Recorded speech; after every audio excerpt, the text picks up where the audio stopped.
Madalas, kapag ito ang ebanghelyo, ang topic agad ng pagninilay ay tungkol sa pag-aasawa.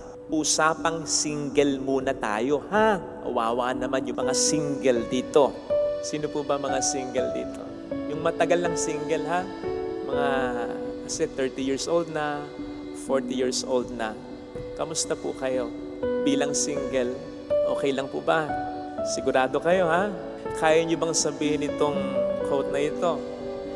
No boyfriend, no girlfriend, no wife, no husband, no problem. Walang kaon, walang asawa, walang problema. Okay ba? Well, very good. Kung tapat ninyong masasabi, yes, Father, I'm happy, I'm comfortable being single, walang problema. Pero kung hindi, ang tanong ay bakit? You are uncomfortable kasi sa palagay mo talaga ang calling mo ay sa pag-aasawa? Okay, naintindihan natin yan. Pero baka naman uncomfortable ka lang kahit na alam mo, as early as now, na ang calling mo ay hindi sa pag-aasawa. Uncomfortable ka kasi nape-pressure ka sa sinasabi ng iba. Iniisip mo, masama o may mali na magstay kang walang asawa. You see, ang problema kasi natin, nabubuhay tayo sa kultura na hindi masyadong appreciative sa hindi pag-aasawa. Instead, ang kulturang kinabibilangan natin ay kulturang mas appreciative sa pag-aasawa. Okay lang naman na i-appreciate ang bukasyon sa pag-aasawa, but not to the detriment ng bukasyon ng hindi pag-aasawa or single blessedness. Hindi natin pwedeng sabing mas mahalaga ang pag-aasawa kaysa sa hindi pag-aasawa. Patas lang sila, magkasing ganda, magkasing buti, hindi mas mataas yung isa sa isa. Ganon. Pero ganon nga ba ang sinasabi ng ating kultura? Sige nga, habang sinasabi ko ito, komportable ka ba? Hindi nga ba't may parang bumubulong sa'yo? Hindi eh. Mas maganda pa rin siyempre ang mag-asawa, ang magkaroon ng mga anak, ang magkaroon ng pamilya. Hindi kita masisi. Pero sasabihin ko sa'yo na kung ganyan ang pananaw mo, mali yan. Although hindi nga kita sisisihin sapagkat bahagi yan ng kultura na ating ginagalawan. Yung kultura ng emphasis masyado ay tungkol sa pagpapayabong ng lahi, ng pamilya. Ako lang po, pari na. Kung tutuusin, pare, okay na sana ang tingin sa bukasyon namin. Halimbawa ang mga madre. Okay na sana, nagpare, nagmadre. Pero bakit ba nakaka-receive pa rin kami paminsan-minsan ng tanong, Father, ba't nagpari ka? Which by the way, ay sigurado kung may underpinning question. Bakit hindi ka nagpamilya? Gwapo ka naman. Sayang ang lahi mo. Pwedeng ilusyon na yon. Pero ang sigurado ko doon, ang underpinning question doon, ba't di ka nag-asawa? Ba't di ka nagpamilya? Di ba't magandang magkaroon ng pamilya? Pari na ako, ha? Madre na sila. Natatanong pa kami ng ganyan, ha? How much more ikaw na single pa? Age 30 na, 40 na. Di ba mas tinatanong ka? Kaya nga, ang pinakaayaw mong okasyon sa inyo, reunion eh. Sapagkat nandyan na yung mga kamag-anak mong pakialamero, pakialamera. Tatanungin ka, wala ka pang asawa? Ano bang edad mo na? Baka masyado kang nalilibang sa pagtatrabaho. Ay anak, mainam pa rin yung may asawa, yung may kasama, yung may mag-aalaga sa'yo. Hindi mo tuloy malasahan yung kinakain mo. Hindi mo tuloy ma-enjoy yung program na pinapanood ninyo. Hindi mo tuloy maintindihan yung kausap mo kasi nafo-focus ka sa mga komentong ito. Pero kung tutuusin ha, hindi naman nila intensyong i-offend ka. Kaya huwag kang magagalit sa kanila. Sinasabi ko ito kasi dati may nabasa ako. Totoo po ha, sa ibang bansa nga lang, nakasaksak. Bakit sinaksak? Tinatanong siyang lagi, ba't hindi pa siya nag-aasawa? Nainis, sinaksak. Kaya iwas-iwasan yung pagtatanong na yan ha. Nevertheless, mga single, sabi ko, huwag kayong magagalit sa kanila. Kasi biktima lang tayo pare-pareho, pati na sila ng isang kultura na masyadong pinapanginoon ang pag-aasawa to the detriment ng hindi pag-aasawa. Wala silang intensyon na saktan ka, i-pressure ka, i-offend ka. Kaya lang, sa mga pakialamero, pakialamera naman, sana maging sensitibo sa pwedeng maging epekto niyan. Lalong-lalo na kung ang dalas na ganyan. Hindi lang naman ikaw siguradong nagtatanong at nagko-comment ng ganyan. Pwede kasing gamitin ng demonyo yan para sabihin sa taong single, may napakalaking mali sa'yo. May napakalaking kulang sa'yo. And worse, hindi ka mahal ng Diyos. Tagal-tagal mo nang pinangahawakan yung quote, di ba? Kaya wala kang asawa. God is preparing the best person for you. Yung mga kasabayan mo may asawa na, di ba? Tagal nung sa'yo. Nakakalimutan ka na ng Diyos. Hindi ka mahal ng Diyos. Bigla akong natawa. May single pala dito. For life na. Pag ganon, sabi ko sa inyo noong nakaraang linggo, di ba?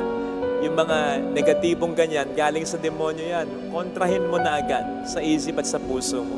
Una, kontrahin mo. Walang malaking mali sa'yo. Lahat naman tayo may mali. Wala naman taong perpekto. Pero, huwag kang maniwala sa demonyo na may napakalaking mali sa pagkatao mo. Kaya hindi ka makapag-asawa. Kaya single ka pa rin hanggang ngayon. Pero, kapatid, siguraduhin mong wala ngang malaking mali sa'yo, ha? Baka naman marami kang bisyo. Baka naman masyado kang sugalero. Baka naman makati ka pa sa gabi, napaka-unfaithful mo.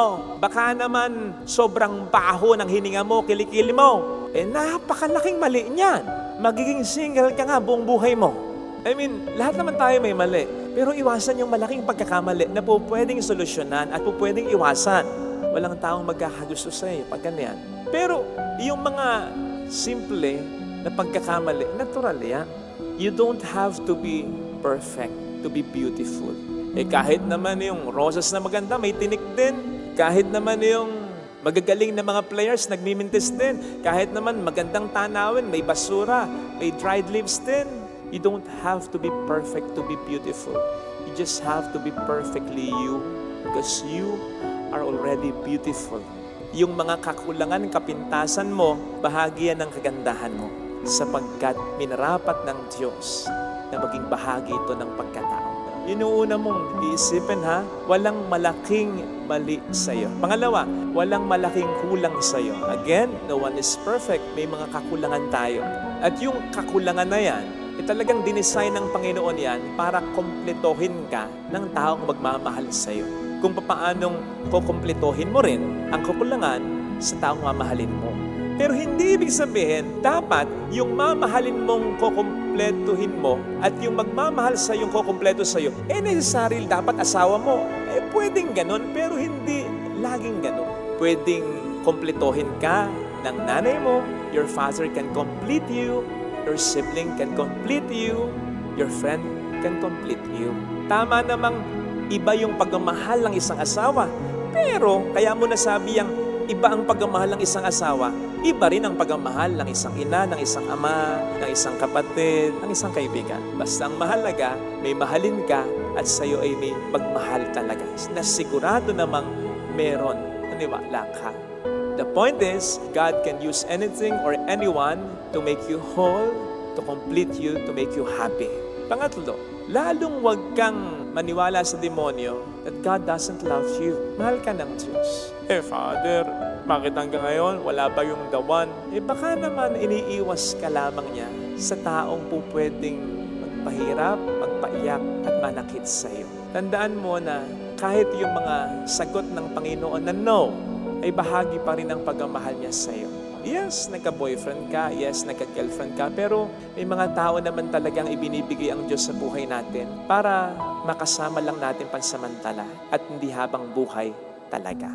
Sabi ng Panginoon dito sa kanyang sagot sa kanyang mga disipulo, hindi lahat ay makatatanggap ng simulaing yan, kundi yaon lamang pinagkalooban ng Diyos. Sabi pa niya, may mga hindi nag-aasawa alang-alang sa ikauunlad ng paghahari ng Diyos. Ang makatatanggap ng simulaing ito ay tumanggap nito. Ibig sabihin, kung may nilikha ang Diyos para sa bukasyon ng pag-aasawa, may nilikha din talaga siya sa bukasyon ng hindi pag-aasawa. So hindi second option o fallback na lang yung hindi pag-aasawa na para bang gusto ng Panginoon lahat magkaroon ng asawa. Pero ikaw, wala lang nagkamali. Doon ka na lang sa hindi pag-aasawa. Hindi ganon. Hindi second option yung pagiging single. Parehong options yun. Parehong nilikha at parehong inintend ng Panginoon yon. Kaya wag mo sabihin, yun nga, walang nakita at walang nakakita. Kaya hindi lang ako nag-asawa. Wag mo sabihin yun na para bang napakababa ng estado mo. Ano pa sabihin mo? No husband, no wifey, happy. Ganun. Lalo pat kung sigurado mo naman talaga na hindi ka sa pag-aasawa. You can't imagine yourself being exclusively with someone for the rest of your life. You can't imagine yourself taking good care of children, lalo pat kung mahina ang pasensya mo sa mga bata. And you imagine yourself serving God with all your heart, 100% with undivided heart. Nothing is wrong with that. Kaya, sa mga single dyan na matagal na, huwag niyo pong sayangin ang buhay ninyo sa kalungkutan na iniisip may malaking mali sa inyo, may malaking kulang sa inyo. God doesn't love you. Bahagi lamang ito ng kulturang ginagalawan po natin dito. Hindi ito ang kalooban ng Diyos para sa mga tao. Nilikha niya tayong pare-pareho at ang bukasyong nilian niya para sa atin ay pare-parehong buti, pare-pareho ng ganda, pare-pareho ng husay. Bastang mahalaga, maging masaya ka at maging mabuting tao ka. Ang sabi sa ating salmong tugunan, di ba? Ang pag-ibig ng may kapal ay tunay na walang hanggan. Ibig sabihin, walang po pwedeng magkahon ng kanyang pagmamahal. Hindi po pwedeng mag-stop lang yan para sa bukasyon ng pag-aasawa. Sakop ng pagmamahal ng Diyos ang ibang bukasyon tulad ng bukasyon ng pagiging single pero mabuting tao. Minamahal pa rin ng Diyos ang mga single, but not in a sense na ang una-muna niyang padadaluyan ng pagmamahal niya ay yung mga may asawa, tapos dadaluy na lamang yung mga natitirang pagmamahal niya sa mga walang asawa. Hindi ganon. Kumbaga sa baso, pareho niyang pupunuin sabay ng pag-ibig niya ang dalawa. Ito sana ang hilingin nating biyaya sa ating banal na misa.